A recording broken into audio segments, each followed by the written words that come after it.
Bienvenidos una vez más a un programa de Consulte a su médico. El día de hoy nos acompaña el doctor Nicolás Saucedo, que es neurólogo y que nos va a acompañar para responder todas las preguntas que ustedes nos mandan a través de las redes sociales como Twitter, Facebook y el canal de YouTube de Excelsior TV. Muchas gracias, doctor, por acompañarnos el día de hoy. Gracias, Jorge. Pues tenemos muchas dudas y hay preguntas que pues la gente tiene la ansiedad de contestar, o bueno, que sean contestadas como esta, que cuáles son los síntomas típicos de una enfermedad neurológica. Yo creo que esa pregunta viene mucho al caso porque muchas veces tenemos o conocemos los síntomas de cuando te va a dar gripa o cuando te va a dar otro tipo de enfermedad viral o de bacteria del estómago, lo que sea, o sea, el dolor de estómago, fiebre, etcétera. Pero ¿cómo vamos a saber o cómo va a saber la gente cuando vaya a tener algún padecimiento neurológico? Bueno, realmente no hay síntomas estrictamente típicos, pero sí te voy a comentar de los más frecuentes. Antes que nada quisiera comentarte que las áreas que vemos los neurólogos somos el encéfalo, o sea, lo que contiene la cabeza, el cerebro, la médula espinal, que está contenida en la columna, los músculos y enfermedades de los músculos y de los nervios, del cable, no de lo que se considera a veces nervios, que es la ansiedad, sino el conductor de las respuestas neurológicas. Entonces, basado en esto, los más frecuentes síntomas que podemos ver son, el primero es el dolor de cabeza. El dolor de cabeza puede ser de causa del encéfalo, del cerebro, o puede ser causado por otros sitios que no es el cerebro, que están en la cabeza, pero que producen dolor.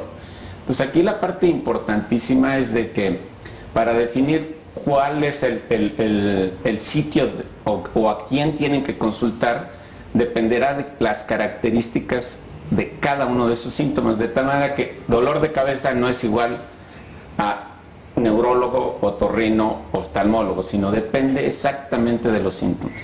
Como lo comenté hace un momento, los síntomas, el síntoma dolor de cabeza puede ser del neurólogo, en donde vemos pacientes con, lo más frecuente que vemos es, por ejemplo, migraña o dolores tensionales, que abarca el 80% de los dolores de cabeza. O podemos ver dolores de cabeza de otro origen, por ejemplo, los que vienen de los ojos, los que vienen de los oídos, el dolor de cabeza que viene de los dientes, el dolor de cabeza que viene de otras estructuras faciales, la nariz o el senos paranasales. Entonces, esos son síntomas que pueden dar dolor de cabeza. E insisto, hay dolores de cabeza primarios, que son los que vemos más los neurólogos, que son el dolor de cabeza migrañoso y el dolor tensional. Quiero decirte que esos son dos de las decenas de dolores primarios que vemos los neurólogos. Existen dolores primarios y cuya manera de llegar al diagnóstico es por cada uno de los síntomas, la forma de presentación, muchos detalles en torno a cómo se presenta ese dolor de cabeza. Otro de los síntomas que son muy importantes es las crisis, lo que se llaman crisis, que una de las formas más comunes de crisis es la epilepsia. Y hay, dependiendo del sitio donde esté afectado el cerebro, todas las formas de expresión que pueda tener el cerebro. Es decir, hay pacientes que pueden dejar de estar conscientes aún estando parados, y eso puede ser una forma de crisis. La característica de las crisis es este efecto súbito y de recuperación habitualmente espontánea. La causa de esto es múltiple, y una de las causas más importantes es la epilepsia primaria. Le insisto, las crisis, las conocidas, son las llamadas convulsiones, ¿no? Y la causa puede ser de las no primarias o genéticas, pueden ser muchísimas: tumores, lesiones circulatorias, traumas, infecciones. Varias causas pueden dar lugar a esto. A las convulsiones es otro de los síntomas por los que nos vienen a ver los neurólogos. Otra de los síntomas que son muy importantes es la pérdida de fuerza o parálisis, falta de movimiento. La falta de movimiento, la clásica falta de movimiento, es la que generan los trastornos circulatorios, lo que comúnmente se llaman embolias. que es la falta de circulación a ciertas áreas del cerebro que producen pérdida de una función. Y en este sentido, insisto, el más representativo es el circulatorio, aunque existen otras formas de parálisis. Parálisis porque tienen una inflamación del músculo, parálisis porque se afectan los nervios, parálisis porque se afectan las raíces nerviosas. Hay muchos tipos, según el sitio donde se ve afectado, que pueden dar lugar a pérdida motora. Otros síntomas que son muy importantes son los trastornos sensoriales, los trastornos de falta de sensibilidad o adormecimiento, que comúnmente se consideran circulatorios. La gente dice, es que tengo muy mala circulación porque se me duermen los pies o las manos, y esos no son trastornos circulatorios. Lo habitual es que estos sean trastornos del nervio, del nervio del cable.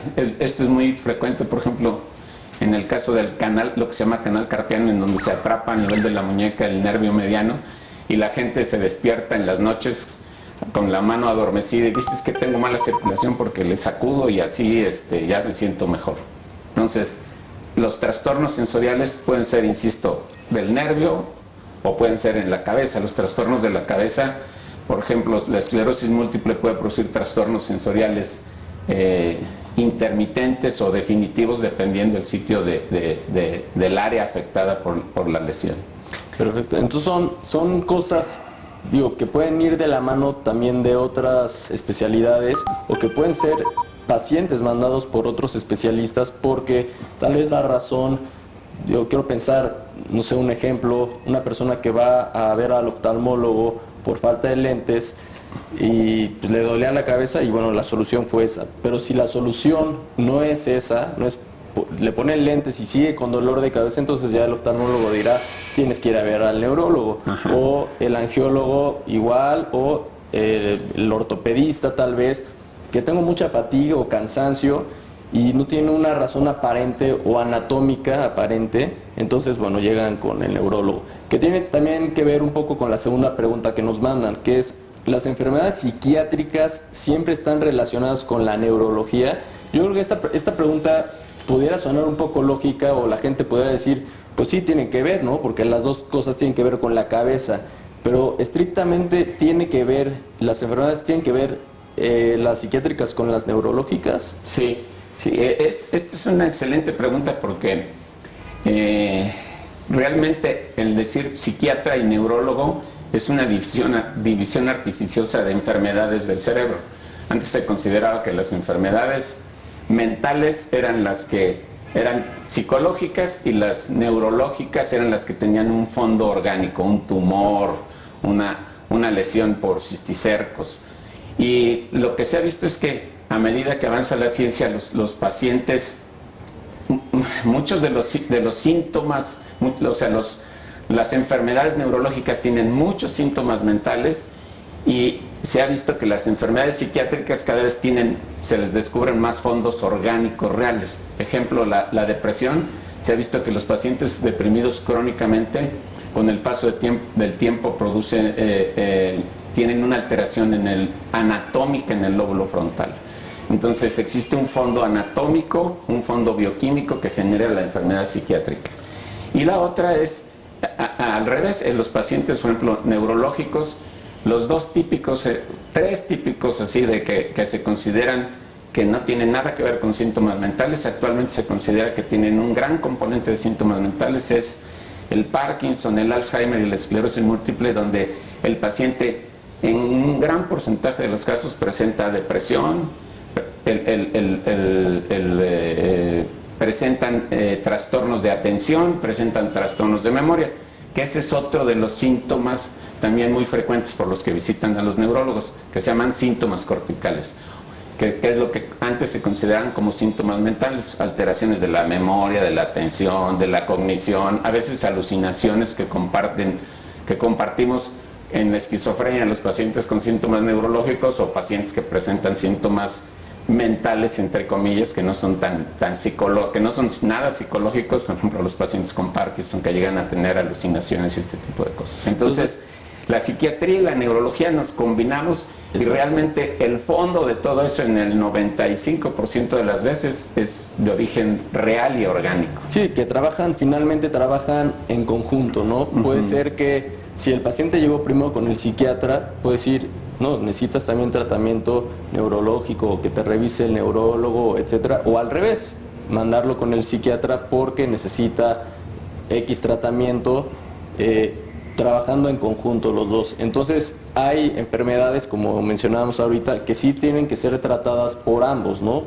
Hay unas que tal vez son puramente psiquiátricas, Ajá. y otras que son puramente neurológicas, y otras que tienen que ser tratadas por los dos. Así es, así es. Perfecto. Entonces, pues bueno, pues para los que teníamos duda, sí se tienen que trabajar entre los dos. De Eso hecho, nos quiero empezar. comentarte algo gracioso, porque hay un dicho que dice que los neurólogos damos más antidepresivos que los psiquiatras, porque se utilizan mucho los antidepresivos para los dolores de cabeza tensionales, y que los psiquiatras dan más anticonvulsivos o antiepilépticos que los neurólogos, porque este tipo de fármacos también se utilizan para moduladores del estado de ánimo, que esto se receta en muchas enfermedades de origen mental que no son tan mentales. Claro, Entonces, y que además se pueden, ciertos medicamentos a ciertas dosis se pueden utilizar para diferentes cosas.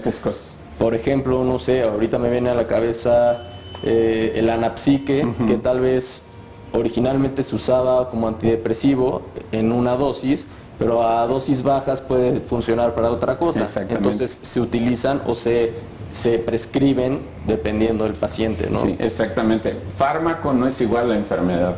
Así porque es. muchos de los fármacos tienen acción sobre diferentes enfermedades psiquiátricas y neurológicas. Ahorita iremos a esa parte del tratamiento, que de hecho es otra de las preguntas que nos mandan, ¿qué estudios se necesitan para determinar si una enfermedad es autoinmune y degenerativa? ¿Qué estudios sugeriría para alguien que quiera saber si tiene una enfermedad autoinmune o autoinmune y degenerativa, las dos cosas? Mira, esa pregunta es muy técnica, pero yo quisiera abordar esta parte de lo degenerativo y después voy por la parte autoinmune. El decir degenerativo en neurología es una enfermedad crónica, progresiva y sin tratamiento. Dentro de esas, las típicas que se han considerado así es el Alzheimer, y hace algunos años se consideraba la esclerosis múltiple. También están otras enfermedades, por ejemplo, de la médula espinal, la esclerosis lateral amiotrófica, lo que le dio a este gran físico Stephen Hawking. La verdad es de que ese término va a terminar siendo obsoleto, porque en la medida que va avanzando la ciencia se ve que muchos de esos factores tienen un fondo genético, tienen un fondo adquirido o transmitido a través de los genes. Entonces, yo creo que ese tipo de enfermedades, en ciertos variables que tienen estas enfermedades, se les va a quitar el nombre de degenerativo y van a pasar a ser enfermedades genéticas o enfermedades autoinmunes o enfermedades a lo mejor infecciosas que ahorita no sabemos. Entonces, vamos a dejar eso ahorita, vamos a un pequeño corte porque bueno, el tiempo se nos termina para este primer bloque, pero vamos a regresar con eso de degenerativo y autoinmune y qué es cada cosa y por qué. Ahorita regresamos en un momento con el doctor Nicolás Saucedo, neurólogo.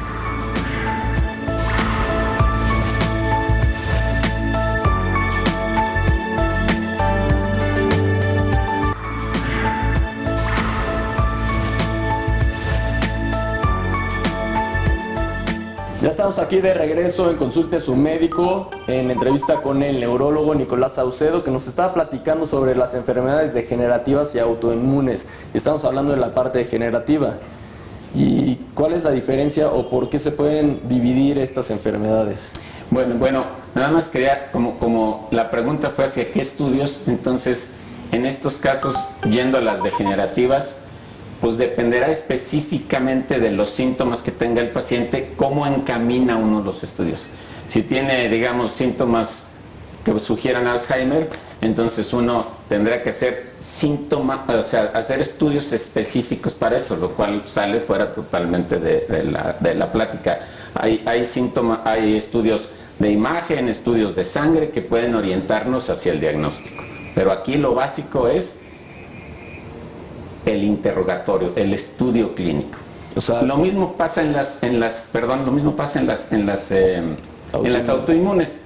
Si tú tienes síntomas de cierta enfermedad, vamos a poner una típica que son la esclerosis múltiple o la miastenia gravis, que son enfermedades llamadas autoinmunes, ya solicitarás exámenes específicos hacia ese tipo de enfermedades. Ejemplo, esclerosis múltiple, le haces un estudio de resonancia magnética y si tienes datos positivos le haces una punción lumbar donde aparecen fragmentos de esa actividad inmune donde los anticuerpos se van en contra de la mielina. Si se trata de la miastenia gravis, que es una enfermedad de la unión neuromuscular que se manifiesta por debilidad, le harás un estudio que se llama electromiografía para ver si tiene fatiga y le haces también estudios para medir los anticuerpos que están en contra de esas uniones sinápticas. Entonces, aquí sí, el estudio primero dependerá de que tú tengas el diagnóstico clínico, que es la parte medular de la neurología, y después ya de ahí encaminarás con estudios específicos. Suponiendo que un paciente llega y pasa por el interrogatorio, por la revisión, por la auscultación, todo eso, y tiene que ir a hacerse un estudio de potenciales evocados. ¿Para qué tipo de enfermedad? ¿Para la degenerativa o autoinmune o para ambas se utiliza este estudio? Puede ser para ambas, dependiendo del tipo de enfermedad, ¿de acuerdo? Por ejemplo, déjame comentarte, el estudio de potenciales evocados puede ser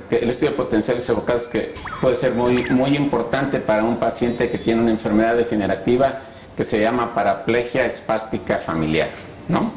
Y entonces, ahí verificas que tenga afectada la médula, en este caso, el estudio de potenciales evocados. Ese mismo estudio puede ser positivo para la esclerosis múltiple porque determina áreas de afección de la enfermedad.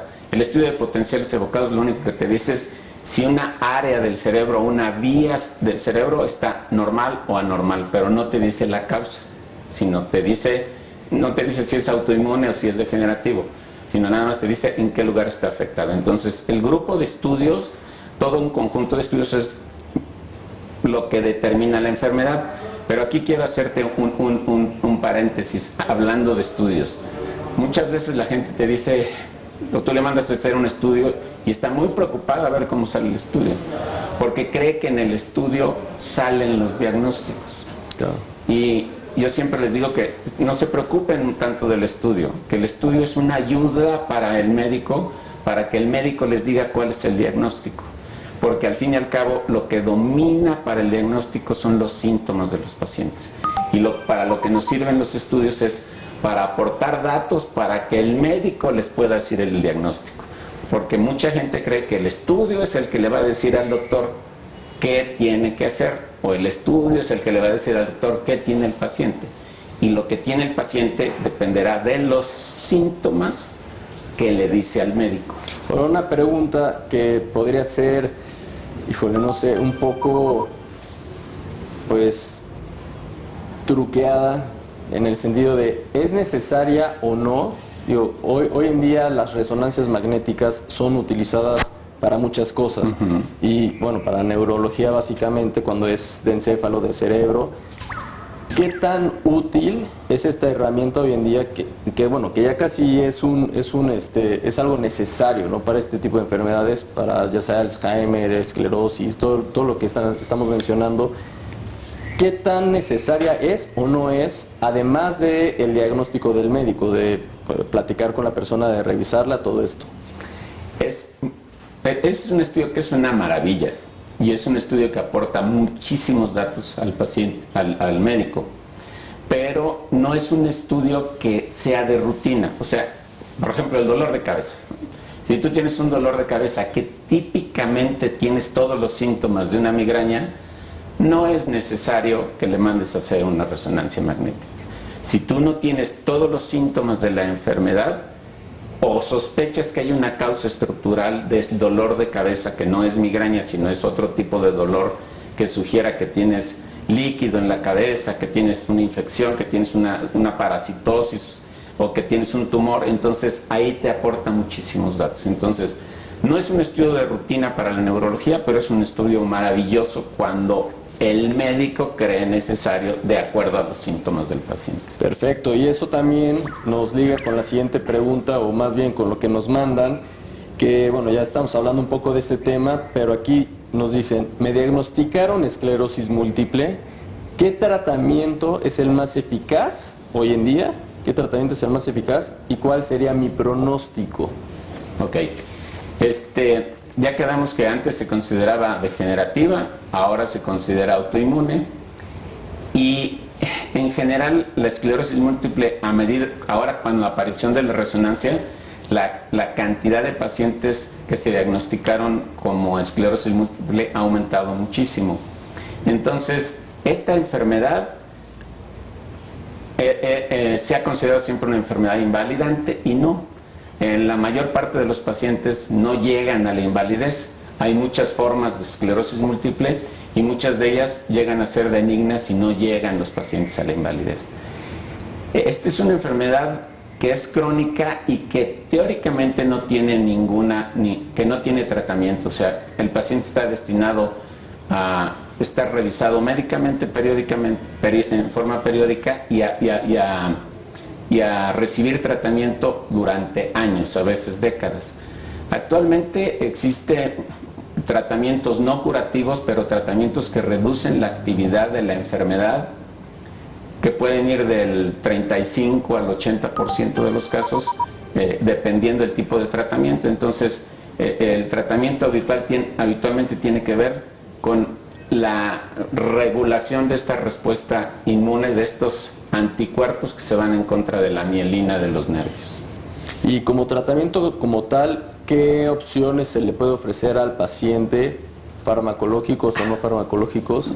Hay formas, inicialmente todas eran formas parenterales, subcutáneas e intramusculares, y actualmente hay formas orales, y más recientemente hay tratamientos intravenosos que se dan cada mes, y hay algunos que se dan a más largo plazo, y se llaman anticuerpos monoclonales. Pero insisto, todo esto es técnico, están más bien, lo que quisiera que se quedara en la idea es enfocados a regular esta respuesta inmune.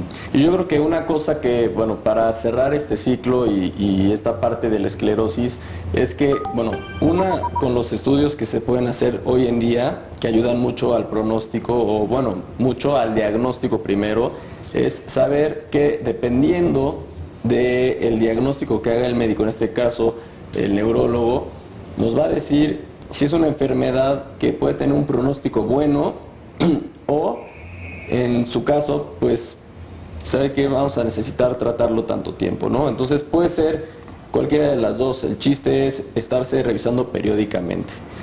Y la última pregunta, porque se nos acaba el tiempo, lamentablemente. Esta pregunta es muy importante porque mucha gente se queda con eso. ¿El Alzheimer se puede heredar? Y yo creo que la pregunta es porque mucha gente o muchos tenemos parientes que tuvieron Alzheimer, tal vez el abuelo, la mamá, etcétera, y queda la duda, ¿se puede o no heredar? Ya para terminar con eso brevemente.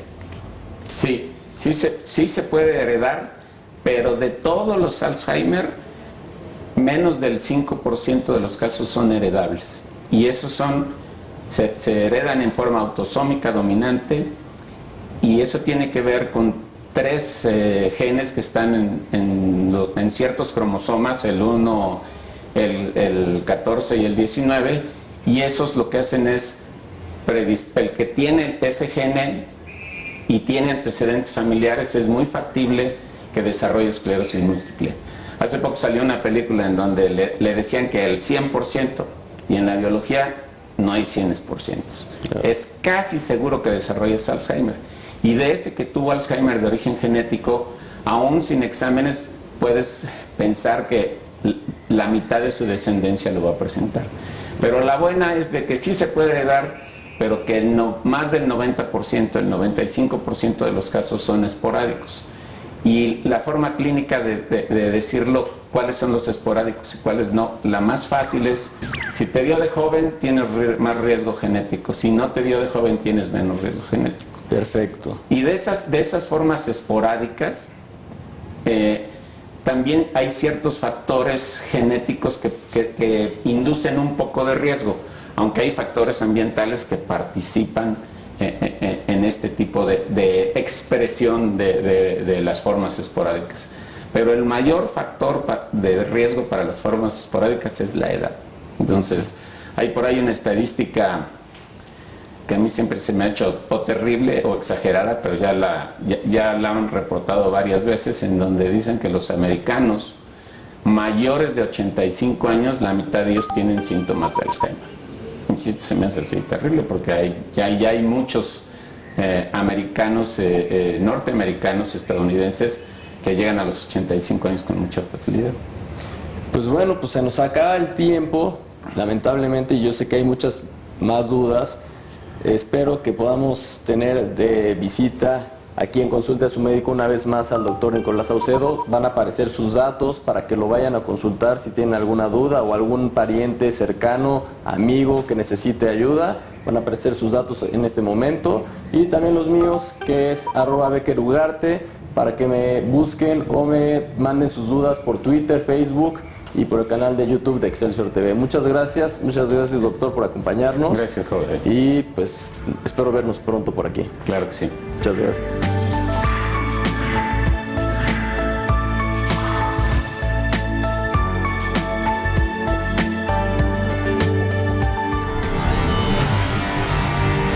Te invitamos a seguir cuestionando la información con los siguientes videos.